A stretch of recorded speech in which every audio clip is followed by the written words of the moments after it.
This is my 2010 Range Rover HSE, and I've wanted one of these for most of my adult life. And though I got this cheap, it's a bit of a basket case. I think this might be actually bleached. Uh-oh, that looks like some bore scoring right here. Yeah, that doesn't look good at all. Yikes, we're about 81 PSI on cylinder 2. Oofta, 58, yikes. About 65 PSI. Looks like cylinder 4 doesn't fire at all. And after trying everything that I could to get this engine to run better, including cleaning the intake valves, I just couldn't get cylinder 4 to come back to life.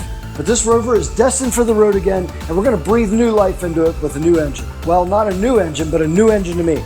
But even new used engines can be a fiasco as well, especially when you're dealing with such a temperamental engine like this Jaguar 5-liter in this Rover. And knowing is half the battle. But this Rover's not gonna get itself back on the road, so let's get into it.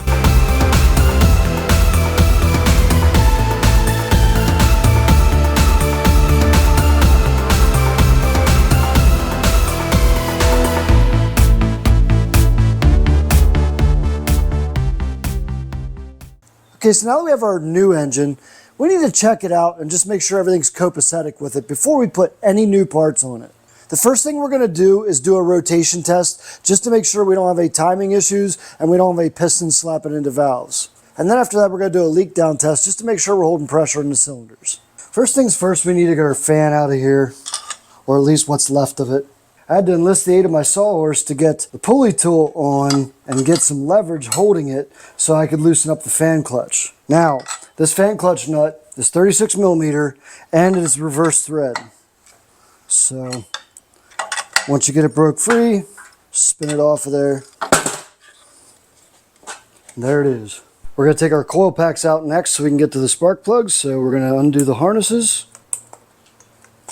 Next, we're going to take our T30s out of the coils. Undo our spark plugs.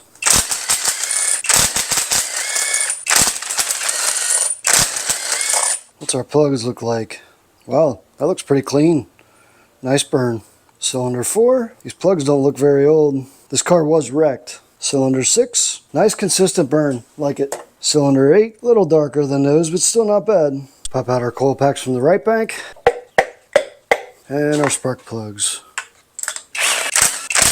Cylinder 1, looking good. Cylinder 2, looking good. Cylinder 5, looking good. And cylinder 7, also looking good. So far I'm pleased how the spark plugs look on this. They look like a really nice, consistent, clean burn. I don't know how old they are. They don't look too old. But hopefully that's a good sign of a nice, healthy engine. Hopefully that's a good sign of a nice, healthy engine. Before we do any kind of rotating on this engine, we're going to take our Borescope and get a look at our cylinder walls, our valves, and just an overall look at what our combustion chambers look like. Going down the hole on cylinder 1. A little bit of carbon down here, not terrible. There's lines there with a little bit of friction from the piston skirts. Still see the crosshatch, not bad. Alright, let's go down on cylinder 3. Cylinder 5. We're close to the top here on this one. Cylinder 7. This one's close to the top as well. Cylinder 2. Close to the top here too. Cylinder 4. So far so good. Cylinder 6. Close to the top again. And lastly, cylinder 8. Cylinder walls are looking good. We're just going to do a little light rotation for now, just to see that we're moving smoothly. Oh yeah, very nice. Nice and free. The clicking that I'm hearing is a little concerning. It sounds like it's coming in from the timing area. I'm not super concerned about it at the moment. We're going to be putting new timing components in here anyway. We've gotten some full rotations out of there, so I think we're good to go. Alright, let's do some cylinder leak down testing on cylinder number 2. Well, that is absolutely beautiful. We want 10% and we're at 98. Cylinder 4. Oh, look at that. That is beautiful. We've only lost not even 4%. Cylinder 6, about 4% leak down, that's it. Cylinder 8. So we have a pretty good leak on cylinder 8. I can feel it coming through the intake, so it's got to be an intake valve. We're going to take a look at those valves and see what's going on. Alright, let's take our Borescope to cylinder 8. Piston is up where it should be. Let's take a look at our valves. Exhaust valves. I don't see anything blatantly obvious, but there's a lot of carbon in there. We might get away with just cleaning that. We'll see. We'll look into cylinder 8 a little deeper. Not concerned just yet. I think we might have valves that are dirty, sticking open, something along those lines. We'll know better if we can do a compression test. But for now, let's go over to the other cylinders. Over to cylinder 1. A little bit of leak there, but it's actually coming from my fittings. That cylinder looks good. Cylinder 3, looking good. Cylinder 5, also good. And lastly, cylinder 7, still holding good too. All right, so what's the deal with cylinder 8? I've put the piston down all the way to the bottom now, and we're going to take another Borescope in there and just look at the cylinder walls a little bit closely and just make sure there's nothing going on there. All right, going down cylinder 8. Just see the top of the piston. Scratches from my screwdriver just so I could tell when we were at top dead center. All right, let's take a look at our cylinder walls. A little bit of score right there. I'm really hoping that's not a crack in the cylinder wall. It does not appear to go the whole way down. Okay, I'm a little concerned now because it kind of looks like a crack in the cylinder wall. It's kind of hard to tell with a Borescope. I can't get any closer to it. If it is a crack, I don't have any choice but to send this back through LKQ. Several days later. So this is engine 2 from the LKQ people. This one has 117,000 miles. I did already go through and do the compression checks and leak down tests. We seem to be okay. 2 cylinders are a little iffy. But I think we're all right. I think they just need to come back around. It's been sitting for a while. And these were cold compression checks. So this is the engine we're going to go with. Now we got to do some teardown on this engine. I need to get the timing chains and guides replaced. I want to do the head gaskets and also deck the surfaces, make sure they're straight. I also want to clean the valves while we have the cylinder heads off. And then button this thing back up and get it ready for install. We're going to start by zipping out our fuel rails.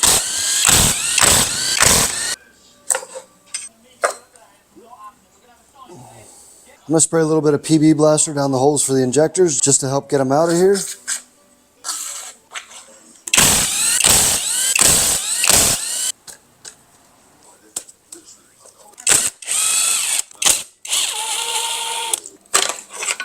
We're going to take our keepers for the injectors out.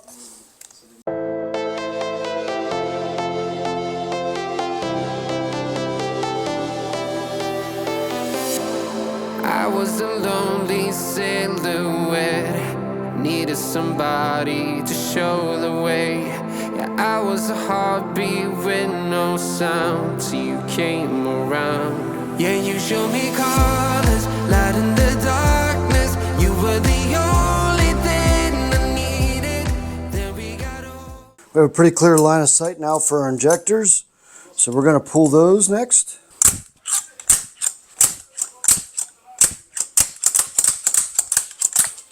Well, I have one stubborn injector that just will not come out, but I think I can get this valve cover off around it, so we're going to do that.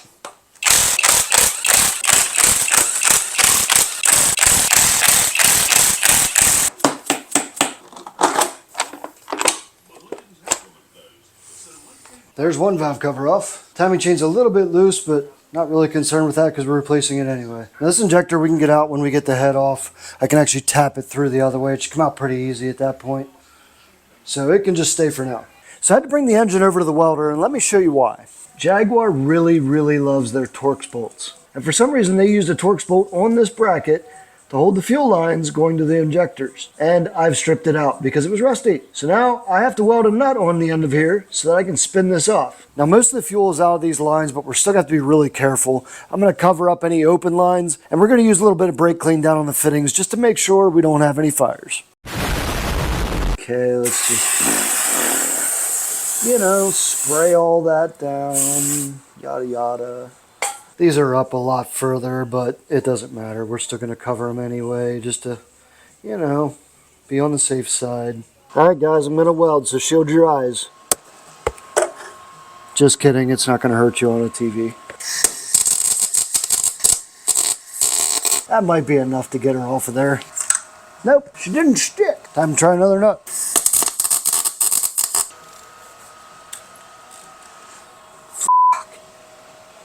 It does not want to stick to that bolt.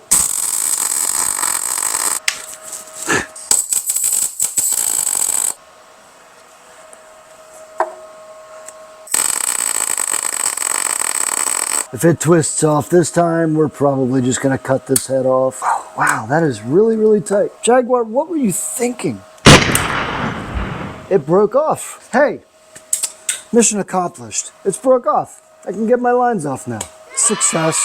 And there will probably never be a bolt back in there again because it's not even necessary. There's plenty of support here. Why, Jaguar? Why? Anyway, let's keep on keeping on. No, man, but you got to keep going. What am I going to do, quit? That's not an option. You got to keep on keeping on. All right, with that bolt broken, we should be able to get this fuel line off now. I don't think we need, actually, we don't need to take this one. Loosen these back up. Wow, I didn't think I made them very tight, but I did. Why are we stopping? I had this line undone earlier, and for some reason it's bounding up now. I don't understand why. We're just gonna have to, work it a little bit. And that should come off of there, and that should come off of there. I think we're gonna have to take this pulley off to get those fuel lines out of there. Yeah, a few 10 millimeters to get this pulley off.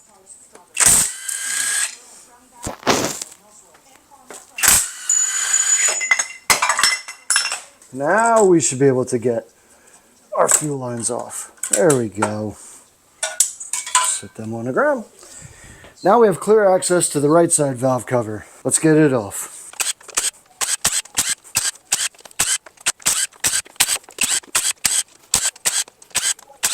Jaguar really secured these valve covers. They really didn't want them going anywhere because everybody knows all the valve covers that fly off. Like, that's why we need 40 bolts in them. Good job, Jaguar. This timing chain's pretty tight. I want to get these coolant pipes off here, so we're going to take it off here at the hose, here at the hose, take this T30 Torx out, and remove this part. Don't you strip. Good. Put our screw back so we don't lose it. Ah! Made a mess. Clean up on aisle 2. All right. Could not imagine doing this on the car. All right, now we're going to work on getting our crankshaft pulley off. We got these T50 bolts to take out, and then we'll have to take out our crank bolt. We need to take our crankshaft position sensor out, another T30 that is full of corrosion. Oh, that's scary. See if we can get that. Well, that didn't work. Put you down for a minute.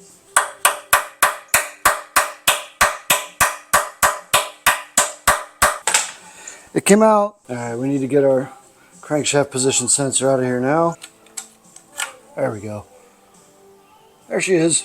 Now we need to put this in its place. And you see how it's got this squared edge at the top? That is actually going to hit a spot on the crankshaft that's going to hold it in place. You have to be at top dead center. We're not quite there. We'll probably have to rotate the crankshaft back and forth a little bit. I have the crankshaft lock in. Now I need to try to break these bolts with my breaker bar and try not to break them off. Oh, there we go.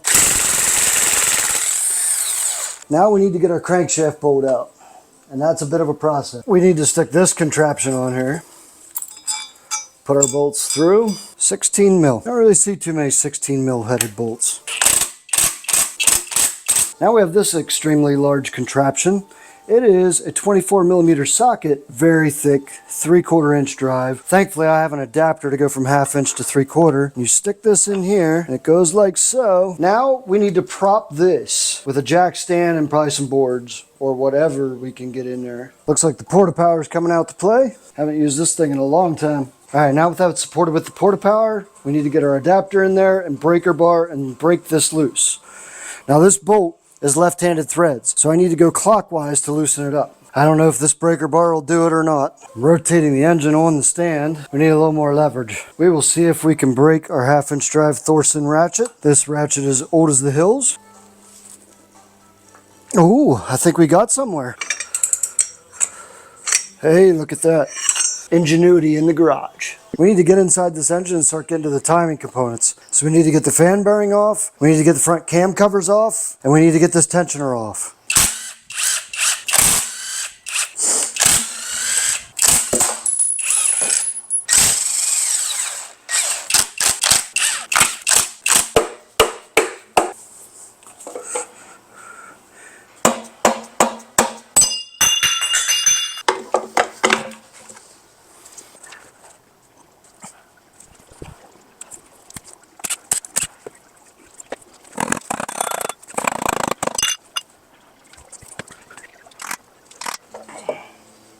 This isn't great right here. All right, the initial look of our timing components isn't too bad. Still got some good tension in our tensioner there. Not so much there. These are oil fed though, but this is no good here. That's gonna cause a jump. This one isn't so bad.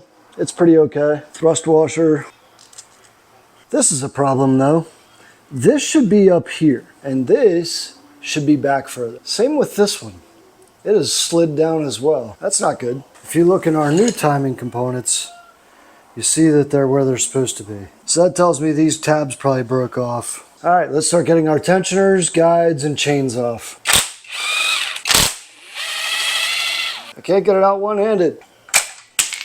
Start getting our other tensioner off. Start getting our guides off next.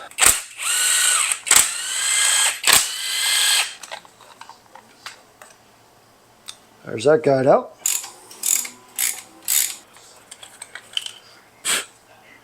Yeah, that's what happened. The side tabs broke off.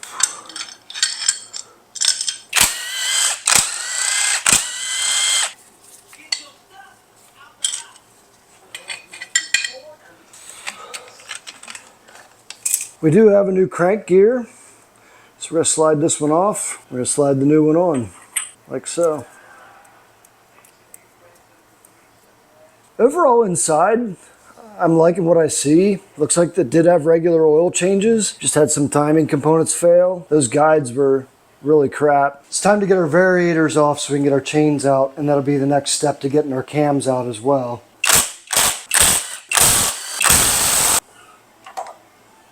I think we just learned a valuable lesson here. We need to have these cams locked in when we take these variators off because they will want to spin. All right, now with our cams locked, now we can take these variators back out. Now we can take our chain off. All right, guys, it's the next day, and here's what we got accomplished yesterday. The variable valve timing actuators are off on both sides, and now the cams are ready to come out so we can take these heads off. Now, I didn't get as much done yesterday as I wanted to because we picked up yet another vehicle. That's right, we've added another vehicle to the fleet. You probably won't see this one much because of what it is, really. It's a 2014 Honda Civic, and it's to replace the Murano. And the reason you probably won't see it much is because these cars are just super reliable. And it's really nice. It is a 2014. It has 87,000 miles. It is clean inside and beautiful. And it was owned by a nice old woman who had to give up her driving privileges. But this thing is mint inside. So you likely won't be seeing much of that car just because it's not going to need much probably. With 87,000 original miles on a Honda Civic, it's just getting broken in. So I don't expect a lot of failures with this car. With that said, let's get back into the 5-liter. Now I have marked our cam caps so that we put them back in the exact right spot. 1 intake, 1 exhaust, 2, 2, 3, 3, 4, 4, 5, 5 on this side, 6, 7, 8, 9, 10 on the other side. You have to make sure you keep these in the same spot they're in as well as the same orientation. They're specific to each journal that they're holding. All right, we're going to go first with our intake cam on the left side of the engine, and I'm going to work this off in sequence. I don't know that it's necessary, but I like to do it anyway.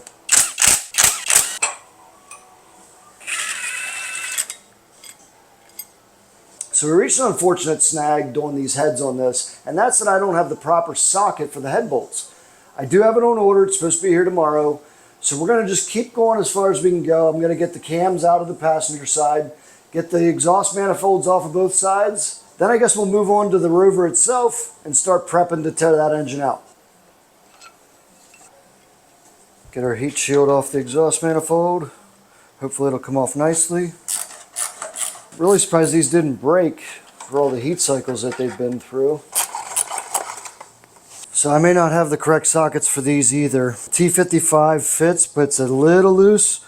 So I'm going to try one of the end exhaust manifold bolts to see if I can crack it loose or not. Oh, it was actually really easy. Okay. I'm being very ginger with these bolts because the socket not being the exact right size.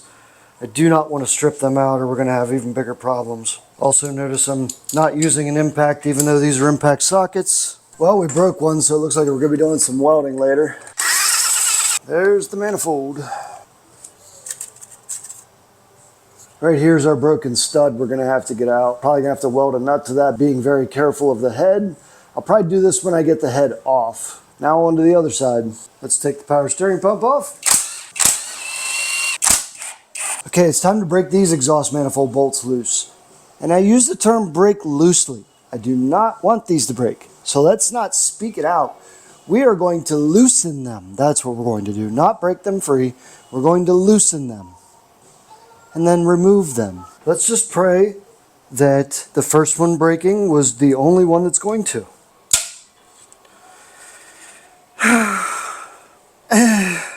Why? So both of these at least broke with some of the studs showing. This one will be easy to weld a nut to. I might be able to get this one out with rod. If I can get that heated up and then use a stud extractor, we'll see. Well, let's try rod and see where we get. All right, we got her glowing. Let's see what happens. She's not turning. Let's see what happens. No turning. All right, the last thing we're gonna be able to do on this engine to get it ready is to do the intake manifold. So we're gonna get that off it.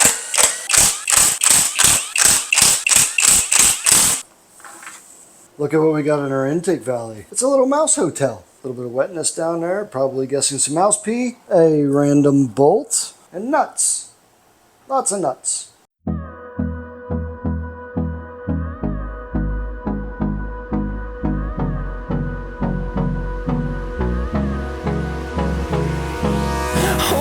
Close till I get up.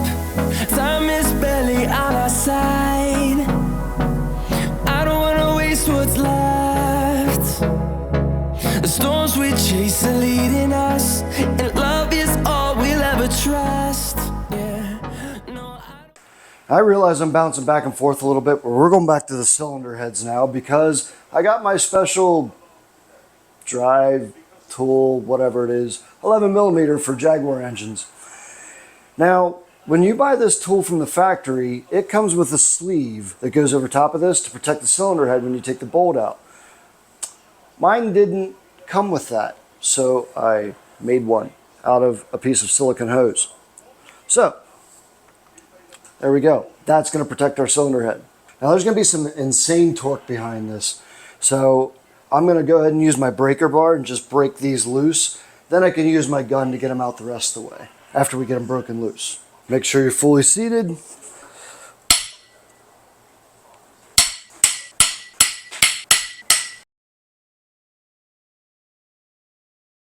Those are all loosened up. This socket is a special tool called a rib socket, and the head bolts on a Jaguar Range Rover 5.0 are 11mm. Now, they want $241 online for this socket and the protector sleeve that goes over it. I paid $22 from the Amazonians, and it worked great. Do not waste $240 on the specialty Jaguar socket. I'll put the link to this in the description. This works just fine. And you can use silicone hose or whatever kind of hose you have laying around, or if you want to 3D print something and go over top of this as a protector for the head. That hose worked just fine. Probably only one-time use because it's a cheaper silicone hose, but this works fine. Don't waste your money. Let's take a minute to appreciate the ST.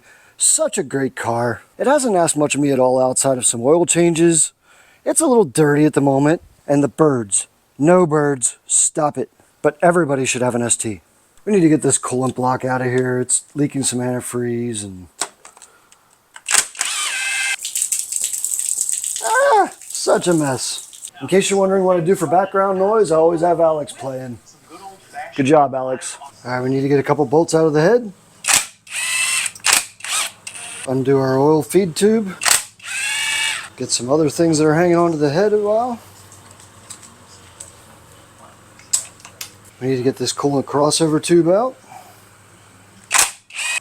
And from the other side as well. Stuff in the way. See if we can pull this out, hopefully without breaking it, because I'd like to reuse as much as possible. There's that side out, and there's that side out. Oh, we're dropping bolts. Couple 8mm holding the harness on. All right, I think everything that's attached to our cylinder head is off on this side, and I think we're okay on that side. We do have 2 more bolts here that you need to make sure you don't forget. It looks like we might need to get this oil filter housing off. There's no way it's just one bolt holding that on. This out of the oil filter housing. Pretty sure there's more than just that. There's probably one inside the housing we gotta get to. All right, I took off the oil filter housing, which is self-explanatory, and there are 2 bolts in here that hold this housing on. Gonna use our legit streetcars pen light with the magnet on the bottom. Hi, Bailey. There's another one in there. I had to go diving for it. Now we're moving and making a big mess. I just mopped this. And guess what? There's a 10 mil bolt right here that we have to get to as well. I am bagging up all of our head bolts so we do not lose them. They're the same size, so we don't have to worry about mixing them up. There are 2 sensors up here we need to disconnect as well. Okay, make that 4. I'm not too worried about keeping my bolts in the right places because I do have the old engine coming out that I'm going to transfer some stuff from. And it will also serve as a guide to make sure I get everything back together right on here. At this point, I think we are ready to get our cylinder heads off. Okay, I think cylinder head's ready to come off. Let's get our bolts out. All right, let's try some lifty here and... Whoa! There may be a lot of antifreeze left in there, just so you're aware. I think we have a problem. I think our new head bolts are bigger than our old head bolts. These are not the right head bolts. And we cannot reuse the old bolts because these are torque to yield and you will snap them off. I'm fully expecting another big mess here. Yep, there it is. Big mess. Even though I haven't cleaned up the mating surface on the block yet, we're just going to check it for trueness with my machinist straight edge. Alright, I'm checking with 10,000ths here, right off the bat. Alright, so far so good. Cannot get in anywhere. I cannot get 10,000ths through on this side at all. We're looking good there. I didn't assume we had any head gasket issues with this engine. Nothing appeared as though it burnt through or anything like that. So now we can clean this up. Alright guys, we're going to end this episode here, and I'm going to order new head bolts, send the old ones back. But be on the lookout for the next video where we get the old engine out. We get the new engine put back together and everything assembled, and we start the process of getting it in the car. If you're interested in any Rusted Nut merchandise, like the t-shirt that I'm wearing right now, pop into the description, find the link to my merchandise store, and buy yourself something nice. You deserve it. But in the meantime, if you enjoyed this video and you want to see more content on the Rover or anything else that I do, hit the like button down below, subscribe to my channel, sign up for notifications. Have a great day, and I'll see you next time. Go.